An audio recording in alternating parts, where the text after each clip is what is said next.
We're not really built to fight when we're on stage. I'm not built to fight off stage, man. It's like if it took the Division III national wrestling champion and a 6'5", 320-pound guy to get this guy to the ground, I wasn't going to do it. Welcome back to Under Oath. Today we have Netflix comedian Chad Daniels promoting his new thing, Empty Nester, which I happened to just watch last night on Netflix. How you doing, Chad? I'm doing great. How are you? Good, man. The cool thing is I'm an attorney. I do this show, but I also do stand up. For example, I'm headlining Orlando this weekend, and I love getting a comedian who's just killing it right now. Oh, thank you. So I watched your Netflix show, and the coolest thing is you get to do that. You get this big special, and you get to do it in your hometown. You go, okay, I'm doing it in my home state of Minnesota. It's a home crowd. How cool is that to go on stage and have that place like blow it up? It was fantastic. I mean, I had fans that have been supporting me for, 20 years. I had high school friends. Some of them I've known since kindergarten. My mom and my sister were there. It was just a fantastic experience. I got to do it in a theater that's owned by First Ave, which is Prince's music venue that he had.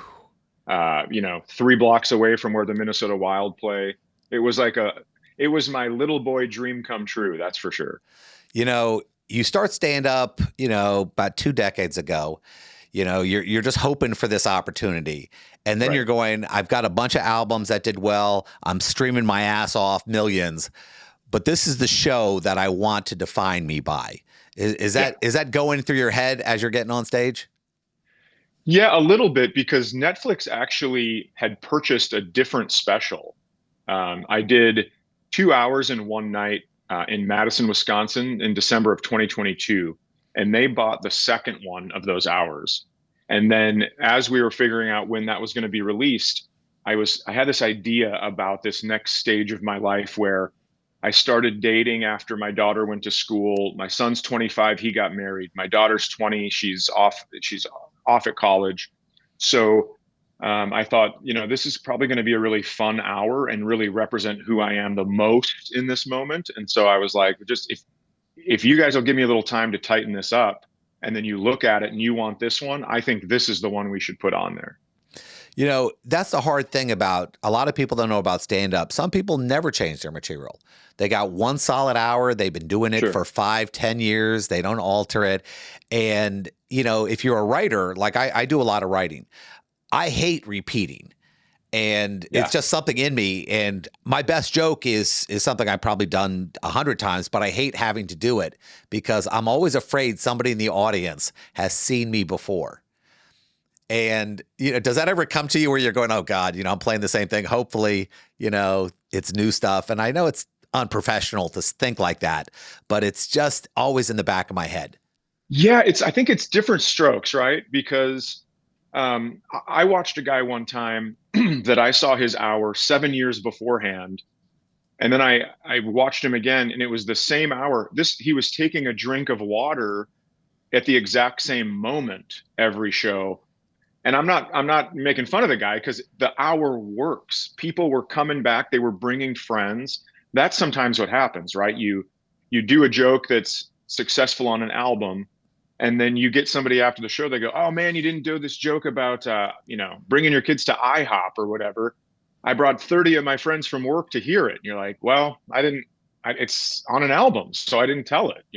It all depends. I personally like to feel emotionally connected to the material. My girlfriend's also a comedian. We were just talking about this, how there are times where you start an old joke and you kind of feel a little sheepish about telling it almost. And so you're not really in it. I remember I was doing this joke about hitting a pheasant with my car, and this white lady who followed me to a gas station and swore at me in the most ridiculous way. And I'd been doing that joke for maybe 3 years. And my buddies were at the show and they go, "Hey, what were you thinking about when you were telling that joke?" And I go, "What do you mean?" And they go, "Well, your eyes glazed over." And I actually was thinking about what I was going to order to eat while I was telling the joke. So they were right. And I go, "Man, you can't do this anymore. You got to stay locked in." And so that's when I really started trying to make sure that if a joke was on an album, it wasn't in my act. It's like an autopilot joke in a way where that five Absolutely. minutes is just clean. Even the head tilt, the pause, the Yeah, 3-4 second right. pause. And then Yeah. you go, did I just do that joke? And you forget you're doing the joke because you're out of your own body when you're doing it. Yeah. Yeah, man, I used to be able to drink before shows. I don't anymore, but I used to be able to, have drinks in between the shows and yuck it up with the other comedians. And then I don't know if you remember, there used to be this 3-show Saturday where the late show on Saturday would start at 11:30, and when you get on stage at Sunday and you're like, this is a Sunday show all of a sudden. But you've had a few drinks and you tell a joke, you go, did I tell this joke? And the crowd's like, no. And you go, oh, I must have told it last show. Or you have told, they go, hey man, what are you doing? You told this joke already. You're like, well, did you like it? I'll tell it again. I don't know. It's it can get confusing when there's that many shows, but yeah, man, repeating a joke is pretty embarrassing. I think some of the worst things that happened, I had a fight break out in a show I was doing. A minute and a half into my show, people just started fighting at the bar. And it automatically stops you in your tracks. You just kind of go, what's going on? And I find myself watching the fight. And I forget Yeah. I'm the one who's supposed to be performing. Yeah. And then I was going, where was I in my set before this nonsense happened? Uh-huh. And I mean, I'm sure that happens, especially on the road a lot. There's a book called I Killed Tales from the Road, True Tales Yeah. from the Road. And it talks about all these famous comedians, how they were living, in the club for a week and everything else like that. I mean, I think of that moment where something blew up on me. And, you've been traveling enough. I assume that's happened to you where you're going, oh man, did that just happen? I was in Des Moines, Iowa, at the old location of the Funny Bone, and I did this joke, and this guy just starts screaming at me, and I can't even say what he said on the show, but he's livid with me, and so finally I just go, "Hey man, Daddy's not here. He can't hurt you anymore." And he lost his mind. He charged. First of all, he threw a glass at me. Um, and somebody goes duck, and thank goodness I did, because it would have hit me. And then he ran up on stage, and it took two of the bouncers and the owner. The owner was 6'5", maybe 320 pounds, and then the two bouncers were one of them wrestled at Drake in Iowa, Division 3. He was the Division 3 national champion, and it took all these guys to get him down. So it turns out this guy was on something, but he goes outside. The cops arrest him. It's a Sunday show. And then we find out after that it was his Christmas party for work. And so he ended up getting arrested. And so the guy's like, don't worry, he's fired. And I go, hey, man, I don't need to know any of this stuff. I'm leaving I town don't need the tomorrow. backstory. I'm good. This is like unbelievable that this just happened on a Sunday at a Christmas party show. It's pretty interesting. Be glad that they were on it, they got to that stage quicker. Yeah, Because sometimes absolutely. people aren't paying attention and it goes 2, 3, 4, 5 minutes and you're going, could somebody shut this guy up? I mean, Yeah. how quick, he must have I can't even imagine how grateful you are, how fast these people were, because, we're not really built to fight when we're on stage. I'm not built to fight off stage, man.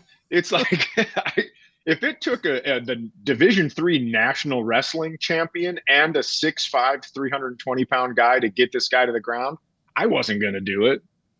I have one move, and I've had to use it only one time, but where you lift the microphone stand up a little bit and then you kick the bottom of it into the person's shin as they're running towards you. And that'll stop a Mack truck. But I'm just wondering if they have a class on that one, because I think I'd have to practice that move a couple times before I had it down. well, I just always wondered. I've never really been an antagonistic guy, but there's something about stand up where, even if you're making fun of yourself, it fires somebody's brain up and go, that happened to me. And I have tucked it down so far that I never thought I'd have to deal with it again. And now I'm dealing with it here on a date. Yeah, it's it can be interesting.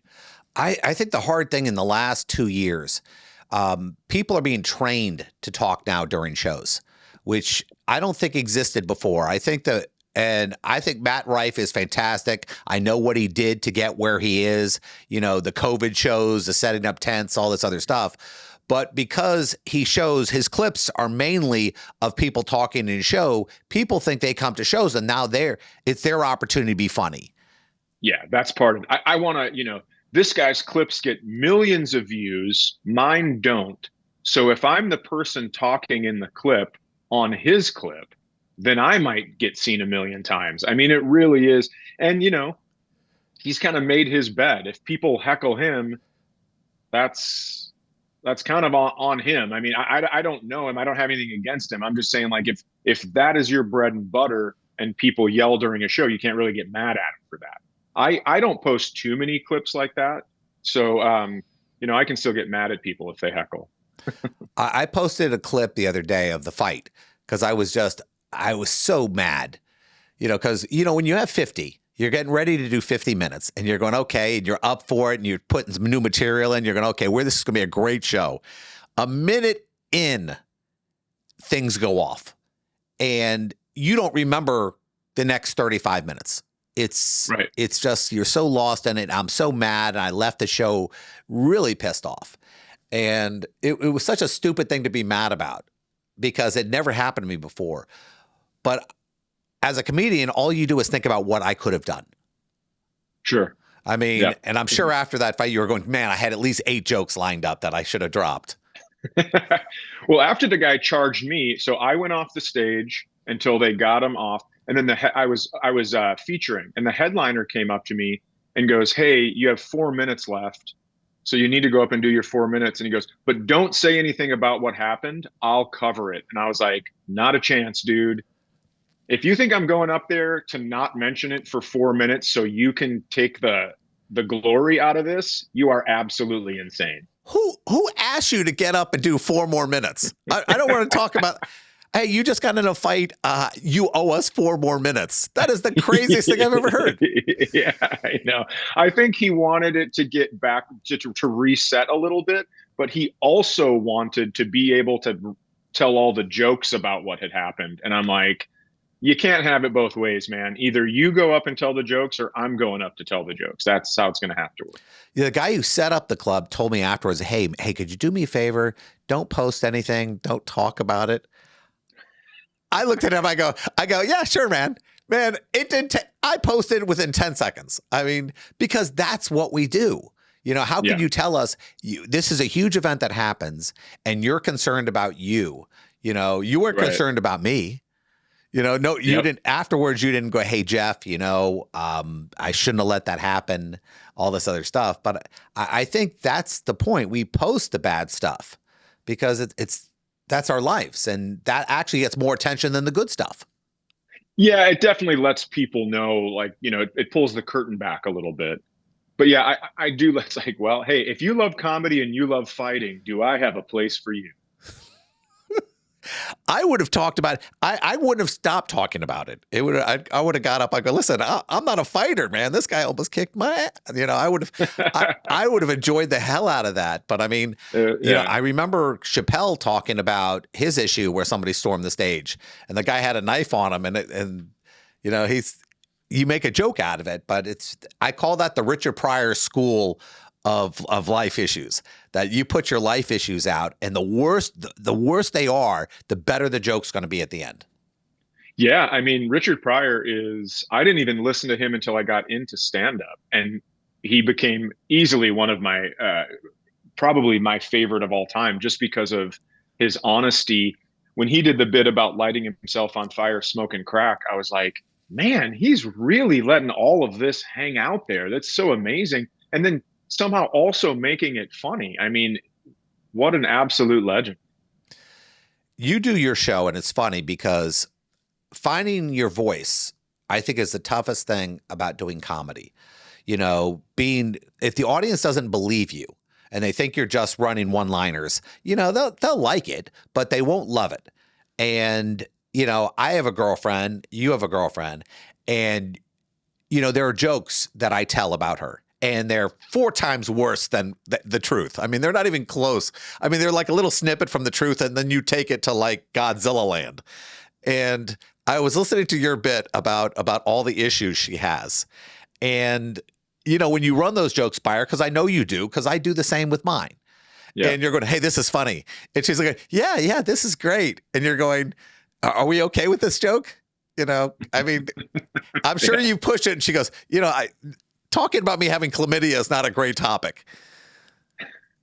Right. Well, I'm not I saying you mean, did that, but that's, yeah, I was just going to say, for the record, yes. my girlfriend doesn't have chlamydia, but Yeah. I did talk about her, but she's also a stand-up comedian and Yeah. she's also a headliner touring around. So as far as I'm going to push it, I'm giving her permission to push it that far. So we do keep everything in the realm of reality because otherwise, I mean, there's sometimes where you need to embellish to make something funny, but I try not to make the embellishment hurtful in any way because I know that she's going to be on the road the next night doing the same thing. So I got to, kind of make sure that I'm protecting myself a little bit too. Uh, I can't even imagine that because I was married and I was married to another lawyer. Okay. And that is, the competitive nature that exists between two people in the same field, especially with what you do, because what we do, when we're on stage, we don't even know why we do it. I wish I could say why I do it. Sure. There's something in us that says, yeah, this feels right. This is what we love to do. But I mean, is there ever that nature where you're going, okay, I just got my Netflix, and you're talking, well, we need to get you one. I mean, of course, I would love if she landed her next special on there. She just had a special that did so well on YouTube. They put it on Hulu.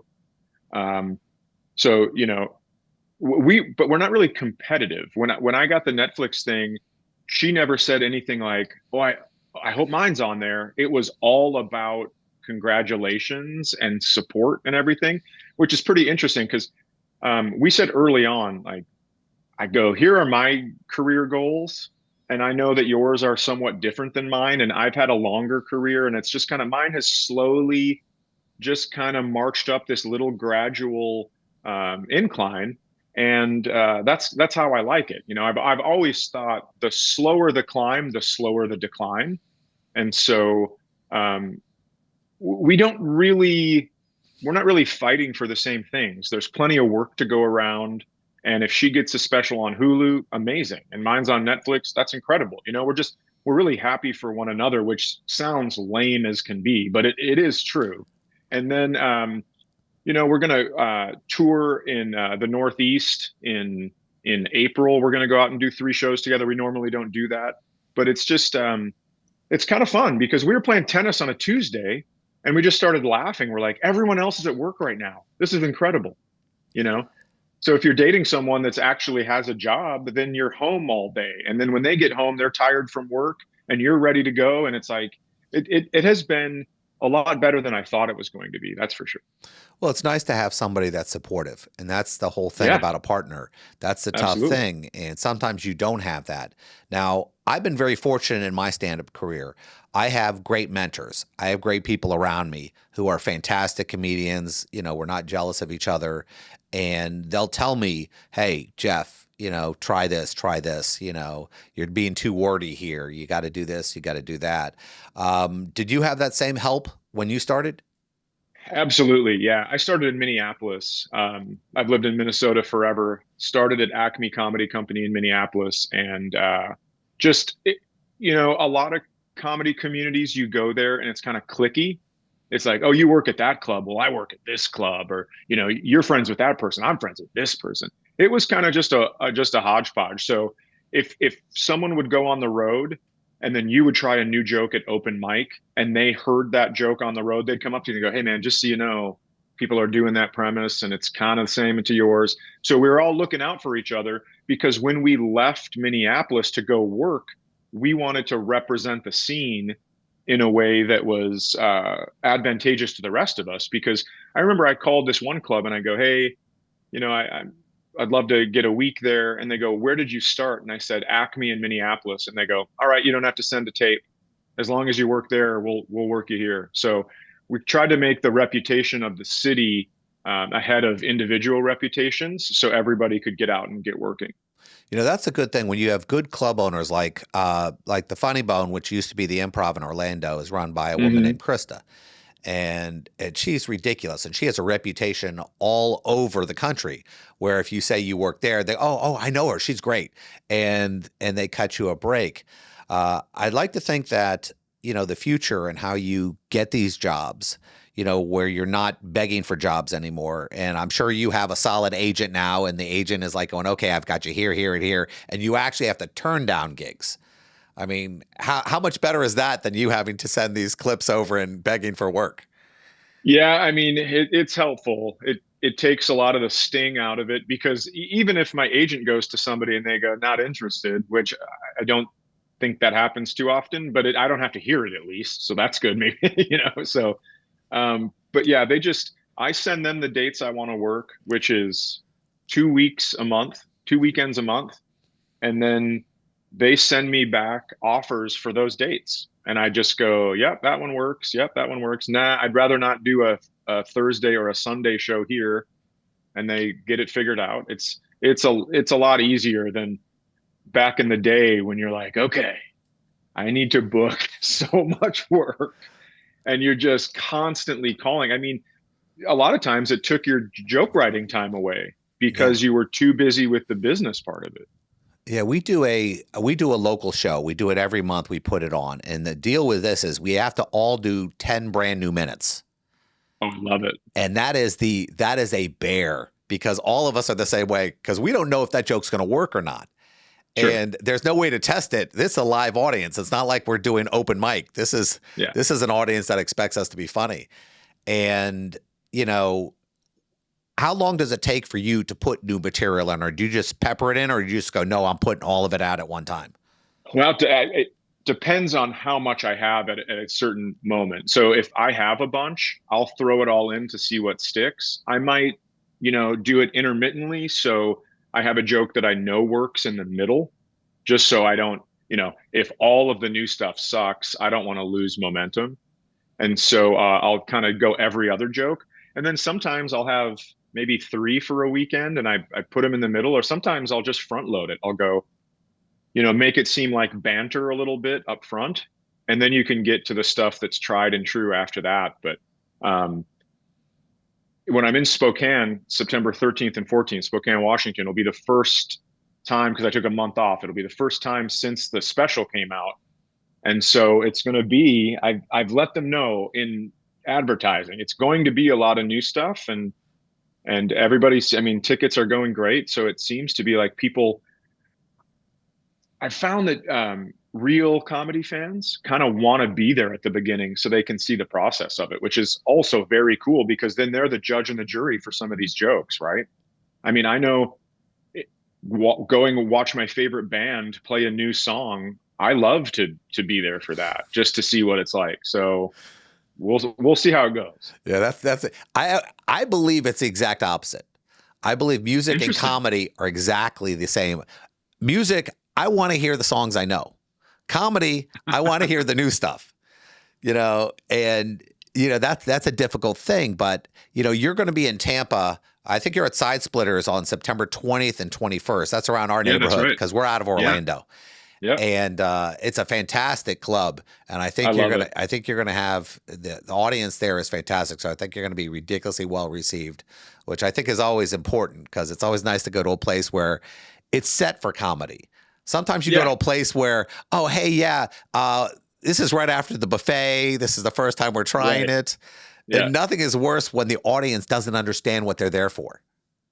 Yeah, and Side Splitters is set up where you're in the corner. The stage is in the corner, so you have laughs coming in from every possible angle, other than like in the round. But it's like it is perfect, and people are stacked in there. It's a very. I've been there before, and I absolutely love that club. I remember the first time I was there. Um, I had a lot of success on Pandora, so people knew my name but they didn't know what I looked like. And so they would hear the bits and then they'd come to the show. And I was standing in the back. I had black jeans on and a black t-shirt. And this lady comes back and she goes, "Excuse me, do you know where the bathroom is?" And I go, "Yeah, it's right around the corner." And she goes, "That voice, you're him." And I just started laughing because it was awesome. I mean, people only heard me, so they had no clue what I looked like, and it was that was a very fun time. I do a lot of radio. I'm on like 4 radio shows and I have my own show. And I was sitting at 7-Eleven with my son, and he's autistic, and we go movie nights on Tuesday. And I was getting some lottery tickets, and this woman had her earbuds in, and she's looking at me, and she keeps taking her earbud in and out. And I thought she was a little weird. I'm going, "Are you okay?" She goes, "I'm actually listening to your show."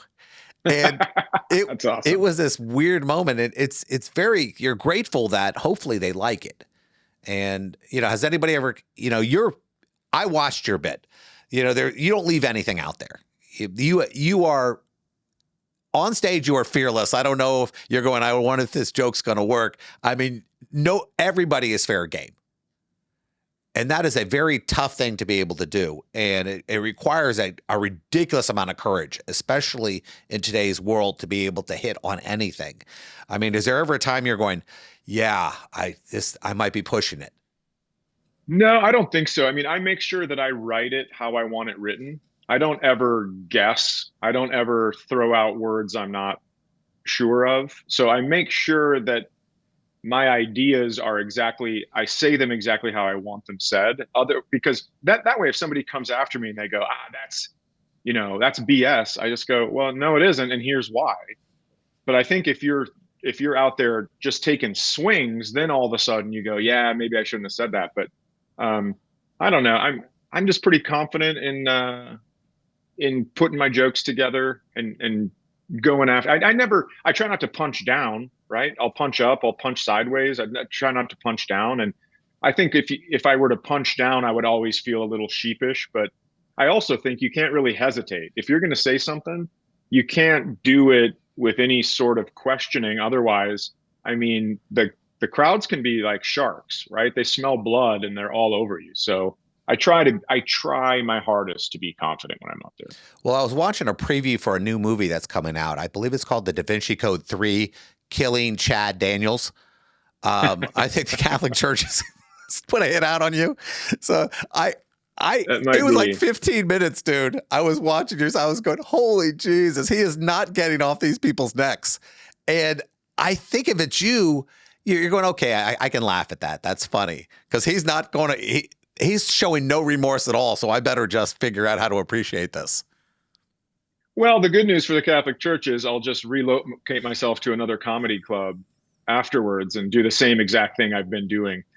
No, the church, I've gone after them for a while just because I think everybody knows why. And so I was doing this stuff in Minneapolis preparing for the special, and a woman called the St. Paul Archdiocese to put me on a list as an enemy of the church, which I thought was like, it's like getting the Congressional Medal of Honor for me. I Yeah. would love it. Enemy of the church. I'm okay with that. Well, I'll tell you what, I've loved this conversation. I know you have another interview coming up. We've been fortunate enough to be able to talk to Chad Daniels. His next special is called Empty Nester. It's currently on Netflix. I'd advise watching it. It was fun. And Chad, look forward to seeing you on the road, man. Thanks very much. Likewise. I appreciate you having me on.